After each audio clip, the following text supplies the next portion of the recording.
Ahibati fillah, hidayah itu ada dua. Ada hidayatul ilm wal irsyad, ada hidayatul taufiq. Yang pertama hidayah ilmu dan petunjuk, dikasih tahu. Orang belajar di perguruan tinggi Islam, belajar di pondok pesantren, dikasih ilmu. Ini loh yang dicintai Allah, ini yang dilarang sama Allah Subhanahu wa taala. Baik, setelah dikasih tahu, apakah anak-anak di pesantren ngejalanin? Belum tentu. Makanya kita ngelihat ada pelanggaran-pelanggaran dilakukan. Kita keluar ke dunia masyarakat umum. Antum ngelihat pejudi, pemakai sabu-sabu, peminum. Mereka tahu nggak secara hukum bahwasanya itu haram? Kasih tahu ilmunya kayak gini nih, ini berbahaya ya. Contoh lah yang paling ringan urusan rokok. Orang udah dikasih tahu rokok berbahaya ini itu macem-macem. Apakah dia meninggalkan? Belum tentu. Bahkan pabrik rokok banyak pekerjanya. Iklan-iklan rokok di mana-mana terpampang.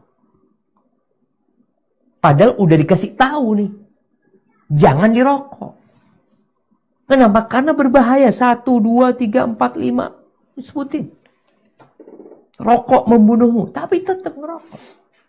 Kenapa? Dia tidak punya semangat. Ini hidayatul taufik. Itu bagaimana Allah memberikan kepada kita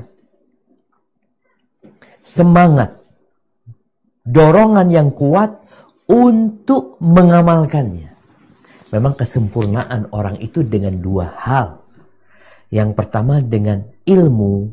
Yang ilmu itu membuat dia jadi tahu nih, ini hidayah. Oh ternyata ini haram. Ternyata ini nggak boleh. Ternyata ini syubhat. Ternyata masalahnya khilaf di antara para ulama. Tapi daripada aku kena yang haram, aku tinggalkanlah. Ada perkara-perkara yang seperti itu. Daripada jadi masalah, udah aku tinggalin. Itu ilmu tuh. Yang kedua semangat. Setelah punya ilmu, engkau punya semangat. Yang semangat ini juga hidayah dari Allah SWT. Sehingga engkau mengamalkan perintah Allah dan menjauhi larangannya. Ibadah haji. Kenapa banyak orang tua berangkat haji? Kenapa?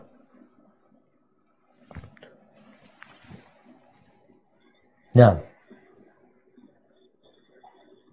orang udah sepuh-sepuh pada daftar haji. Padahal dia kaya raya sejak dulu gitu loh. Mendekati aja. Kenapa? Kita mulai mendekati aja loh. Ketika mendekatin aja. Karena kadangkala dia belum dapat hidayah itu taufik. Ada istilah orang-orang belum dapat panggilan. Ustaz, gimana udah dipanggil?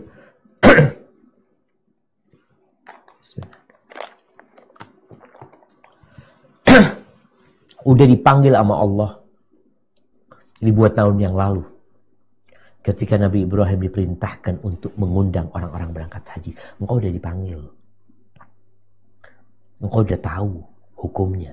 Yang mampu berangkat haji. Engkau mampu berangkat ke Singapura. Engkau mampu jalan-jalan ke Australia. Engkau mampu berangkat ke Eropa. Kemana-mana. Ketika dikatakan, kok nggak berangkat haji? Kok nggak berangkat umroh? Belum dapat hidayah, Ustaz. Kalau yang dimaksud hidayatul irsyad wal ilm, engkau udah tahu hukumnya.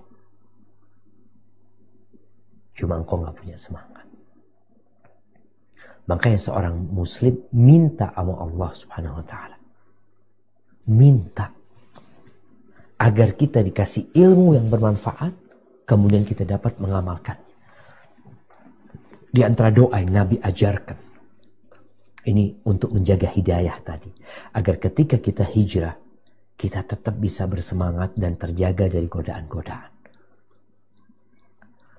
Nabi SAW mengajarkan kepada Shaddad ibn Aus, sahabat Nabi. Beliau mengatakan, ya Shaddad ibn Aus, idza ra'aitan nas Kalau engkau melihat, wahai Syaddad, orang-orang itu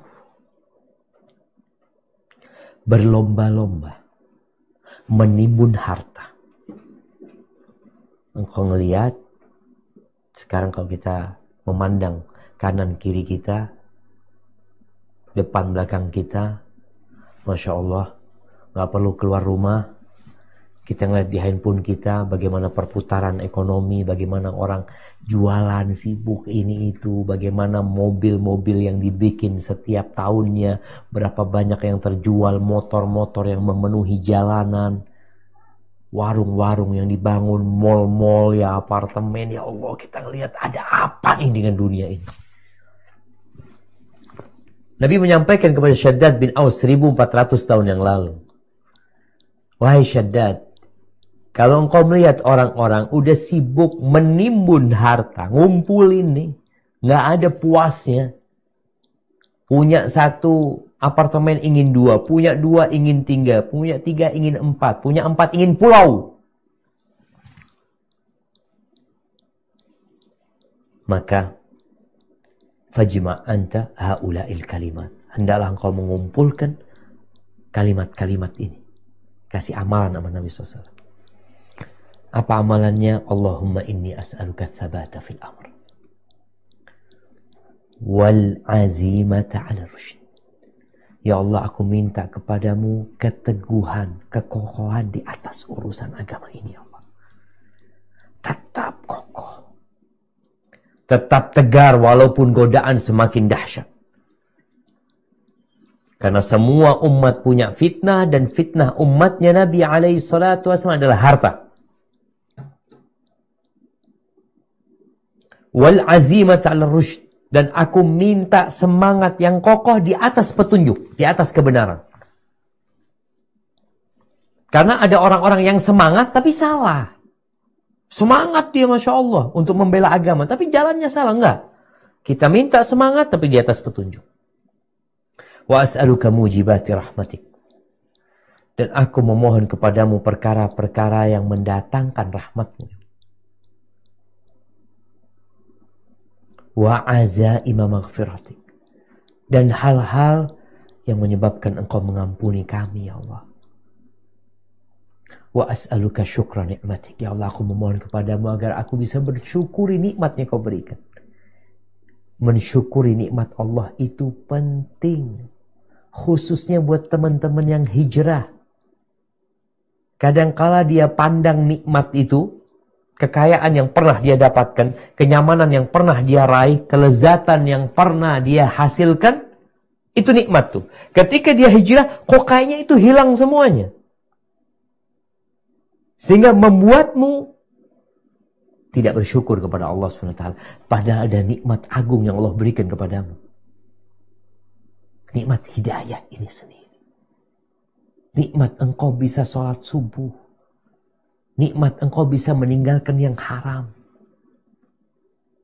Maka di doa ini Nabi ngajarin doa. Wa as'aluka syukra nikmati. Aku memohon kepadamu agar aku bisa mensyukuri nikmat yang engkau berikan, ya Allah.